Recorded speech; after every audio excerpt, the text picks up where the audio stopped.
Alright, so now let's go ahead and try the first example. So what I've written on the board is I've drawn L, I've drawn M, a Venn diagram, and I wrote out the given information they gave us. They told us that L was 20, M was 40, and the union, L union M, is 50%. The reason why I knew that this was union is because it said either or. Either or is a key phrase to mean union. So this is the union, 50%. So again, if you recall from the previous lecture, there was going to be a union here is this, minus the intersection. But we don't know the intersection right now. So now we have to figure out a new way of figuring out how can we solve for the intersection. So before we do that, let's go ahead and answer the questions from part A on your handout. So part A on your handout for this example, the first question says L and M. You want to shade in the region L and M. So the key phrase and, that little word right there, will always mean intersection. So you're looking for the intersection whenever they say and. So L and M, you shade in that region right there, the center part right there.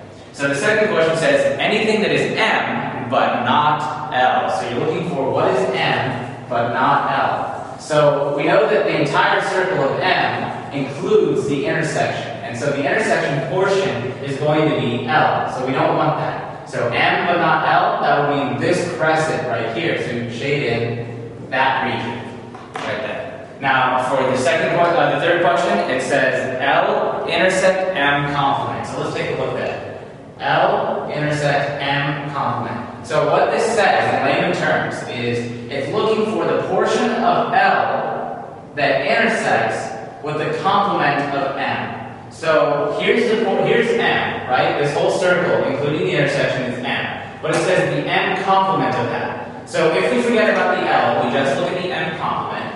What we're looking at on the M complement is this section and this section. This crescent right here and the outside. Well, it says what part of this and this intersects with L. So this part right here, out here, does not intersect with L.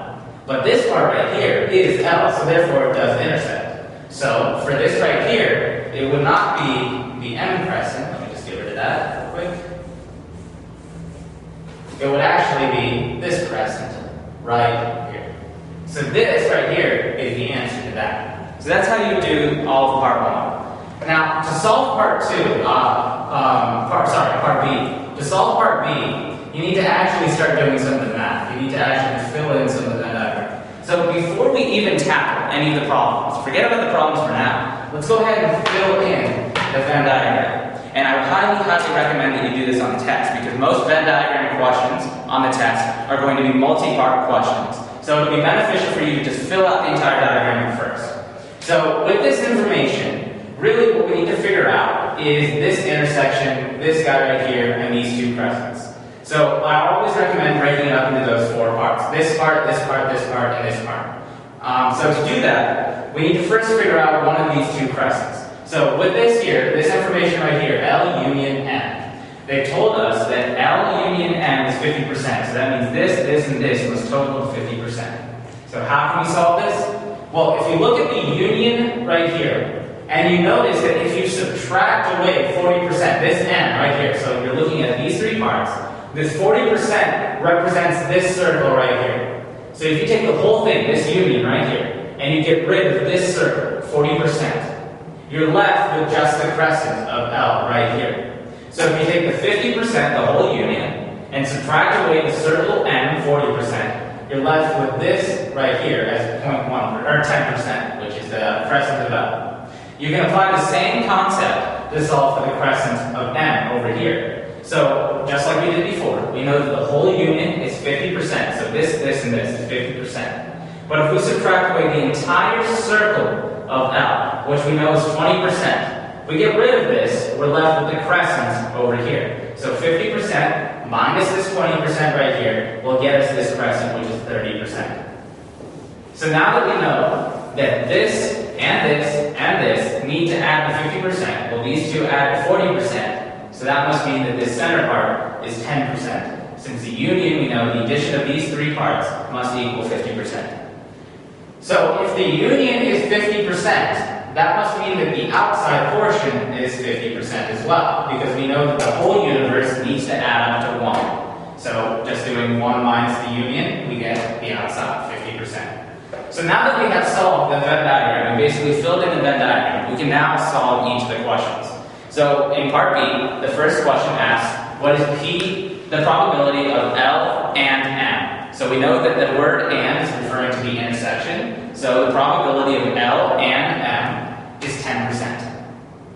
So let's look at part 2. M, but not L. So what is M, but not L? Well, M, we know, is 40%, the whole thing. But that includes a portion of L, which is the intersection. So if we get rid of the intersection, we're left with this crescent right here. This is the part, this is M, but not L. So that's 30%. The answer to that would be 30%. So the probability that neither L nor M happens, part 3. So neither L nor M. So you can think of that as the same thing as either or. Neither L nor M is the same thing as like either L or M. So if we thought of it as either, that would be L union M, right? But it says neither L nor M. So what we're talking about is a complement because it doesn't want either of these. So really, it is the answer to the complement of the union. So we know that the union is 50%, and that's these 3 sections right here. But we don't want any of that. We want the outside portion, which is 50%. So the answer to this would be 0.5 of 50%. So let's try part 4. Part 4 says M complement union L. So let's take a look at that. Now this time the complement is on the inside. M complement union L. So this one, here we need to understand what's going on. Anything that is not M, or the word or refers to union. So, or anything that is in L. So, anything that is not M, or anything that is in L. So, anything that's not M is this and this, right? These 2 parts, this crescent and this outside part. But it says, or anything in L. Well, that brings back this intersection. Yes, this intersection is part of M. However, the word or means that we can bring back the intersection. Because it says or L. So really the answer to this would be this part, and this part. So 50% plus 10% plus 10%, that means the answer to this is 70%. So the next part, probability that L complement union M complement. So let's take a look at that one. M complement union L complement.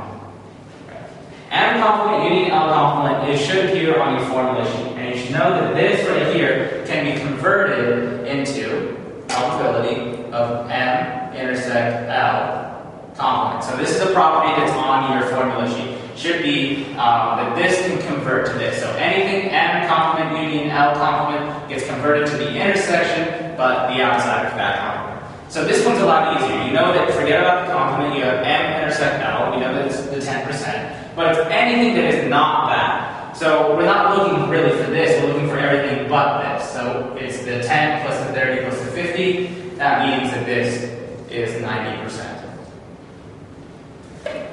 So now we can get into a little bit of the conditional probabilities with this next question on part 6. So part 6 says M given L. So the probability of M given L. Now we know that this can be broken up using our conditional probability rules. So our conditional probability rule says that this becomes the probability of M intersect L, all of that divided by the probability of L. So M intersect L we already know is 0.1, so we can already fill in that numerator, 0.10. And the probability of L is all of L, and we know that that's 20%, so we can fill in that denominator. So that total is 50%. 0.10 divided by 0.20 becomes 50%. So when you try the reverse, I'm going to start doing the problems on this side. So for part 7, you have L given M. So it's the same thing as what we did over there, but in the reverse. So L given M. We know that our conditional probability rules allow us to convert this to L intersect M. All of this divided by the probability of M. So L intersect M is the same thing as over there at the 0.1%. That's the intersection right here. And we divide by all of the probability of M. the entire probability of m is 0.4, so put the 0.4 in the denominator. This comes out to 25%.